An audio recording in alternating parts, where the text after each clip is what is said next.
Hello everyone, welcome to my YouTube channel. आप सभी का स्वागत है हमारे आज के इस वीडियो में। फ्रेंड्स देखो, अगर आप एक ग्रुप डी एस्पायरेंट हो, आपने पीईटी दिया है, आगे आप डॉक्यूमेंट वेरिफिकेशन में जाने वाले हो, तो ये वीडियो आपके लिए बहुत इंपॉर्टेंट हो जाता है। पिछले 5-6 दिनों से मैं ये वीडियो बनाने की सोच रहा था, क्योंकि बार बार जो स्टूडेंट है वो कमेंट करते हैं, हर किसी की अलग अलग प्रॉब्लम है। किसी का कहना है कि मेरे पास स्टेट का सर्टिफिकेट है, सेंटर का बनवाऊँ या ना बनवाऊँ, मेरे पास एप्लीकेशन फॉर्म नहीं है। बहुत सारे ऐसे आप लोगों के मिथ भी बने हुए हैं।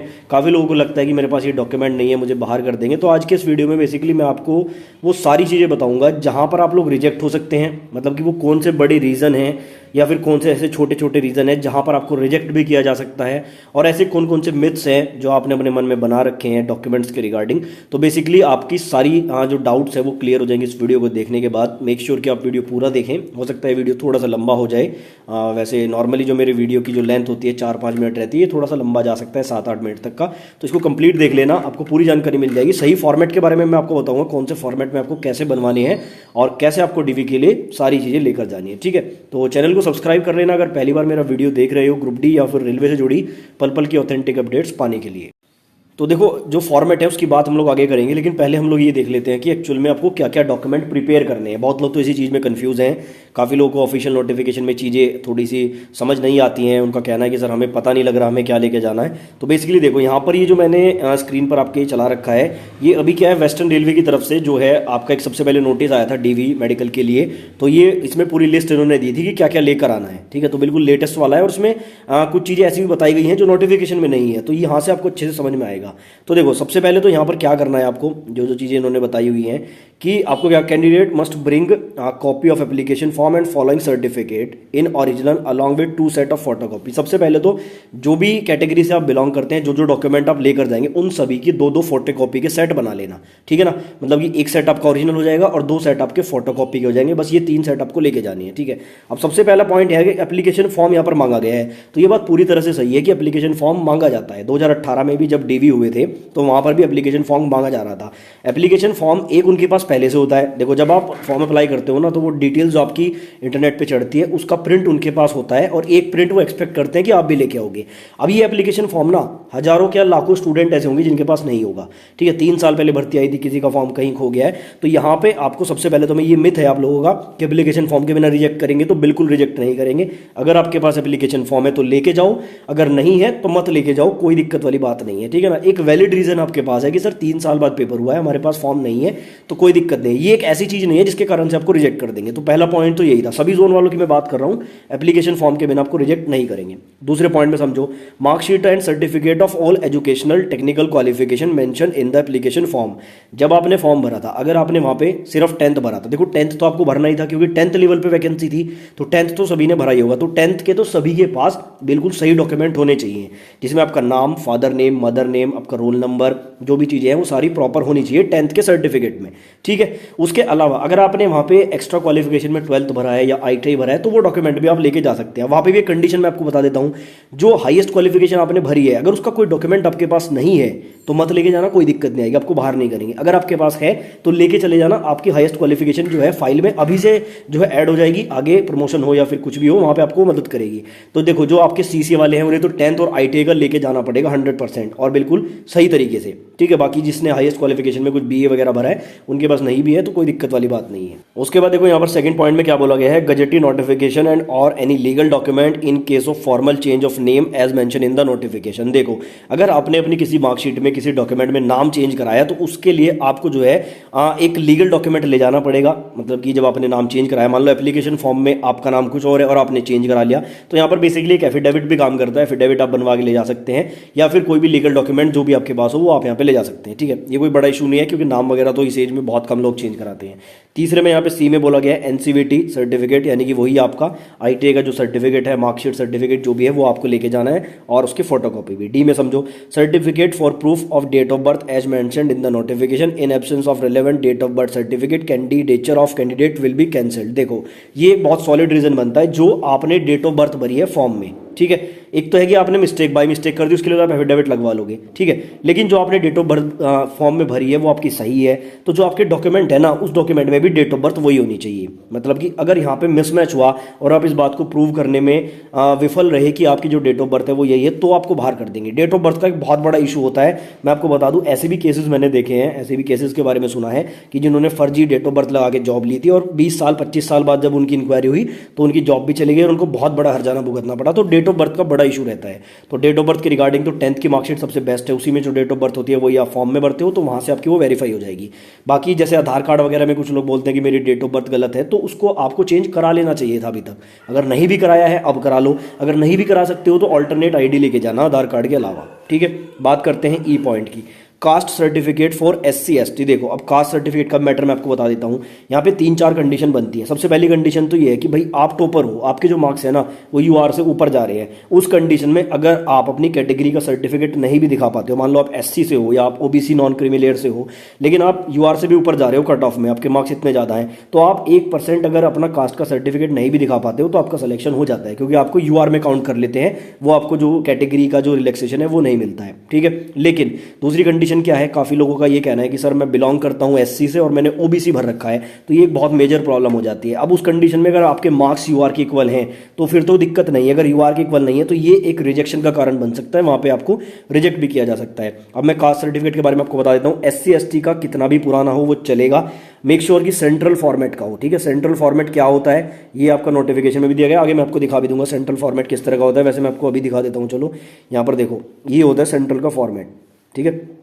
हाँ, अगर मैं स्टेट के फॉर्मेट की बात करूँ, ये स्टेट लेवल का फॉर्मेट होता है जो स्टेट बाय स्टेट बनते हैं, जैसे हमारे यूपी में तो इस तरह का बनता है, तो ये वैलिड नहीं होता रेलवे में। रेलवे क्या है कि एक सेंट्रल लेवल की जॉब है, वहाँ पे आपकी जो कास्ट है वो किस कैटेगरी में आती है वो सेंट्रल का ये डॉक्यूमेंट ही प्रूव करेगा। देखो ये मेरा खुद का है, फोटो मेरी लगी हुई है यहाँ पे, आप देख सकते हैं, ठीक है ना। तो इस तरह का ये सेंटर का बनता है, तो ये आपको बनवा लेना है। SC ST का अगर पुराना भी है तो वो भी चल जाता है, बाकी OBC का 1 साल से पुराना नहीं होना चाहिए। डेट को चेक कर लेना, अगर 1 साल से पुराना है, जिस दिन आपका DV है, DV के लिए आप जा रहे हो, तो अगर वहाँ पे वो 1 साल से पुराना हुआ तो फिर आपको नया बनवाना पड़ेगा, ठीक है। तो वही बातें यहाँ पे लिखी हुई है। और OBC में जो नॉन क्रीमी लेयर में आते हैं सिर्फ उन्हीं को दिखाना होता है, क्रीमी लेयर वालों को नहीं दिखाना होता है, बेसिकली वो तो UR में चले जाते हैं। उसके बाद F पॉइंट में देखो, income and asset certificate of economical weaker section, EWS की यहाँ पे बात हो रही है, तो इनकम का सर्टिफिकेट आपको दिखाना पड़ेगा जो भी आपने बनवाया है, और वो भी ज़्यादा पुराना नहीं होना चाहिए, लेटेस्ट हो। देखो अब यहाँ पर EWS को लेकर ना एक मिथ है कि वो पुराना चलेगा या नया चलेगा। देखो जिसके पास पुराना है, वैसे ये क्लियर कर दिया था रेलवे ने, NTPC में ही क्लियर हो गई थी चीज़ें कि जिसके पास पुराना है वो भी चलेगा, जिसके पास नया है वो भी चलेगा। EWS की मैं यहाँ पे बात कर रहा हूँ, ठीक है। उसके बाद देखो NOC आपको लेके जानी है, अगर आपने पहले जॉब की है, आप एक्स एम्प्लॉय हो तो NOC आपके पास होनी चाहिए। उसके बाद देखो आगे, अगर आपने जॉब की है तो discharge certificate, NOC, ex serviceman अगर आप हो तो वो सारी चीज़ें आपके पास होनी चाहिए। उसके बाद है डिसेबिलिटी सर्टिफिकेट, PWBD वाले जो कैंडिडेट है उनके पास अपनी डिसेबिलिटी का सर्टिफिकेट होना चाहिए, अदरवाइज वो ये प्रूव नहीं कर पाएंगे कि वो PWBD कैंडिडेट है, ठीक है। आगे इसमें देखते हैं, आगे बोला गया है J में photo identity card and mentioned and photo copy of both side Aadhaar card. देखो आधार कार्ड तो मैंडेटरी है एक तरह से, लेकिन आधार कार्ड मेरे ख्याल से शायद ऐसा कोई नहीं होगा जिसके पास आधार कार्ड ना हो, सभी के पास आधार कार्ड होगा। तो आधार कार्ड साथ में ऑल्टरनेट ID, कम से कम 2 ID 3 ID लेके चले जाना साथ में, और उन सभी की 2-2 फोटो कॉपी भी लेके जाना। और आधार कार्ड में कोई प्रॉब्लम है तो उसको करेक्ट करा लो, अब तो 2-3 दिन के अंदर भी हो जाता है। अगर नहीं कराई है अभी तक तो आप बहुत बड़ी मतलब गलती आपने की है, क्योंकि अभी तक आपको करा लेनी चाहिए थी। आगे देखो K पॉइंट इंपॉर्टेंट हो जाता है, receipt of payment if made through a challan at SBI branch and pay and slip computerised post office. देखो जब आपने फॉर्म भरा था तो आपने फीस पे की होगी, अब जिन्होंने ऑनलाइन फीस पे की थी तो उनको तो वहीं ऑनलाइन फॉर्म के साथ ही एक वो मिल जाता है, मतलब कि आपके ट्रांजैक्शन सक्सेसफुल होगी, उसका एक पूरा पेपर निकल जाता है। वो जिसके पास वो है फॉर्म के साथ तो वो लेके जाना, अब बहुत लोगों के पास वो भी नहीं होगा, तो इसमें कोई बड़ा इशू नहीं है। अगर आपके पास नहीं है तो मत लेके जाना। अगर किसी ने बैंक से फीस जमा करी थी तो वो चालान वगैरह वहाँ पे मांगते हैं। अब ये चीज़ें ऐसी हैं जो मांगी जाती हैं, लेकिन ये बिल्कुल आप ये नहीं कह सकते कि मैंडेटरी ही है। अगर नहीं है किसी के पास तो वहाँ भी उसका काम चल जाता है, जिसके पास है वो लेके जाना। ये बेसिकली आपका प्रूफ होता है कि आपने फीस इतनी जमा की थी। बाकी उनके पास सारी डिटेल्स होती है, जब आप DV के लिए जाओगे ना आपकी एक फाइल पहले से वहाँ तैयार होगी, उनके पास सारी डिटेल्स होती है आपकी। आगे देखो इनकम सर्टिफिकेट, जिन्होंने इकोनॉमिकल बैकवर्ड क्लासेस यानी कि जो EBC वाले हैं उनको अपना इनकम सर्टिफिकेट दिखाना होगा अगर आपने फीस में कंसेशन लिया है। ये भी एक बड़ा मुद्दा बन जाता है। 2018 में कुछ स्टूडेंट इस कारण से भी रिजेक्ट हुए थे। उन्होंने क्या किया था, देखो 500 रुपये फीस होती है, आई थिंक ₹250 फीस वो बचाने के चक्कर में कई बार ईबीसी पे क्लिक कर देते हैं और बाद में जो है 250 फीस तो जमा कर देते हैं लेकिन वो सर्टिफिकेट नहीं बन पाता है, तो ये दिक्कत हो जाती है, वहाँ पे आपको रिजेक्ट किया जा सकता है। ठीक है, तो ईबीसी वाले अपना इनकम सर्टिफिकेट जरूर लेके जाएं, अदरवाइज आपको प्रॉब्लम आ सकती है। आगे देखो, माइनॉरिटी से जो बिलोंग करते हैं वो माइनॉरिटी का सर्टिफिकेट लेके जाएंगे, ट्रांसजेंडर अपना सेल्फ सर्टिफिकेशन लेके जाएंगे, जम्मू कश्मीर वाले अपना डोमिसाइल सर्टिफिकेट लेके जाएंगे। अगर आपका डाइवोर्स हुआ है तो वो आप जो है ले जा सकते हैं, वैसे नहीं भी ले जाना चाहो तब भी आप छोड़ सकते हो, ये कोई बड़ा इशू नहीं है। ठीक है ना, अगर आपका डाइवोर्स हुआ है, और मेरे ख्याल से तो अभी बहुत सारे ग्रुप डी वाले ऐसे होंगे जिनकी शादी नहीं हुई, तो डाइवोर्स तो बहुत अलग की बात है। ठीक है, लास्ट में बोला गया इन केस ऑफ विडो, अगर आप विडो हैं तो डेथ सर्टिफिकेट अपने स्पाउस को आपको लेके जाना पड़ेगा। लास्ट में बोला गया candidates are also required to carry 6 photocopies similar to scan copy of online application. देखो 6 फोटोकॉपी बोली है, मतलब 6 फोटो बोले हैं, 10 लेके चले जाना। अब यहाँ पे फिर वही फंडा कि सेम नहीं है मेरे पास, तो कोई दिक्कत नहीं है, जिसके पास सेम है तो भैया सेम ले जाओ, जिसके पास सेम नहीं है तो अपना नया फोटो बनवा के ले जाओ, कोई रिजेक्ट नहीं करेगा, ये मेरी गारंटी है। ठीक है, तो ये बेसिकली डॉक्यूमेंट थे। अब यहाँ पे देखो एक चीज़ का जिक्र नहीं किया गया, half portion of admit card. ठीक है ना, लेकिन वो भी आपको, अगर आपके पास है half portion of admit card, दोनों पीईटी वाले और एग्जाम वाले, तो भाई उसको संभाल के रखना, क्योंकि वो मांगे जाते हैं। 2018 में मांगे गए थे, अब बहुत सारे स्टूडेंट के पास 2018 में भी नहीं थे, तो क्या उनको रिजेक्ट किया था? बिल्कुल नहीं किया था। ठीक है ना, ये मुद्दा बन गया था 2018 में। अगर आप मेरे दूसरे चैनल पर जाके पुरानी वीडियोस देखोगे ना, तो बड़ा मुद्दा बन गया था स्टार्टिंग में डीवी में कि भाई वो मांग रहे हैं रिजेक्ट कर रहे हैं, किसी को रिजेक्ट नहीं किया था उसके बिना। तो जिसके पास है वो संभाल के रखो, जिसके पास नहीं है हाफ पोर्शन वो चले जाना, आपका थंबप्रिंट मैच करेंगे, ऑल्टरनेट तरीके से आपको रीचेक करेंगे कि भाई आप वही स्टूडेंट हो जो दोनों जगह गए थे। बेसिकली वो इसलिए मांगते हैं कि भाई एग्जाम भी आपने दिया और पीटी में भी आप ही गए, बाकी उसके तरीके और भी होते हैं चेक करने के। तो ये डॉक्यूमेंट बेसिकली यहाँ पर रिक्वायर्ड होते हैं।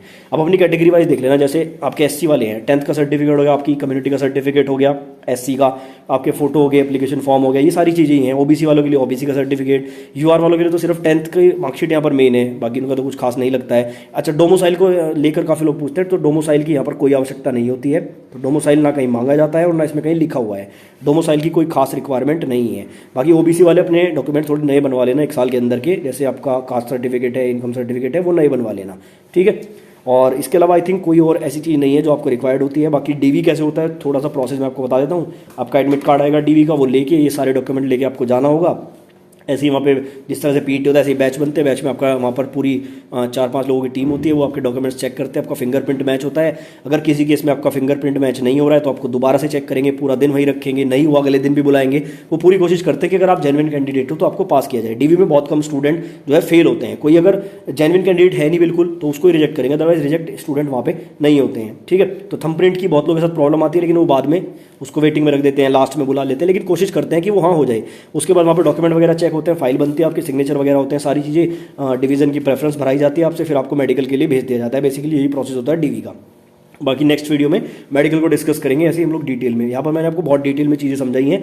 इसके अलावा भी आपकी कोई क्वेरी कोई सवाल रह जाता है तो आप पूछ सकते हैं। बाकी एक बार मैं सर्टिफिकेट आपको दिखा देता हूँ, सेंट्रल लेवल का ये ऐसा बनता है। ठीक है ना, ऑनलाइन बन जाता है अब ये वाला बनवा लेना, सेंटर वाला ये होता है स्टेट वाला, ये मत बनवाना, ये नहीं चलेगा स्टेट का, क्योंकि कुछ कास्ट ऐसी हैं जो स्टेट में एससी में आती हैं, सेंटर में ओबीसी में आती हैं, ऐसी भी कुछ कास्ट हैं। या इसका उल्टा भी हो सकता है कि आपका जो है स्टेट में वो ओबीसी में आती है और सेंटर में वो एससी में आती है, कुछ ऐसी भी है। तो सेंट्रल लेवल के ही डॉक्यूमेंट आपको बनवाने हैं। बाकी देखो जिस तरह से नोटिफिकेशन में आपका जो है ये दिया गया है ना पूरा फॉर्मेट, आप इसको प्रिंट करा के ऐसे भी बनवा सकते हो। कुछ लोग क्या करते हैं कि ये बनवा लेते हैं, तो ये भी बिल्कुल सही है, ये मेरे पास किसी ने भेजा था, ये बिल्कुल सही है। अगर आप इसको प्रिंट करा के देखो स्टैम्प वगैरह प्रॉपर लगी हुई है और ये बना हुआ है, और वैसे नहीं तो ऑनलाइन वाला ऐसा बनता है, ये भी चलता है, इसमें कोई दिक्कत वाली बात नहीं है। ठीक है, इसके अलावा कोई क्वेरी कोई सवाल हो तो कमेंट बॉक्स में आप लिख सकते हैं।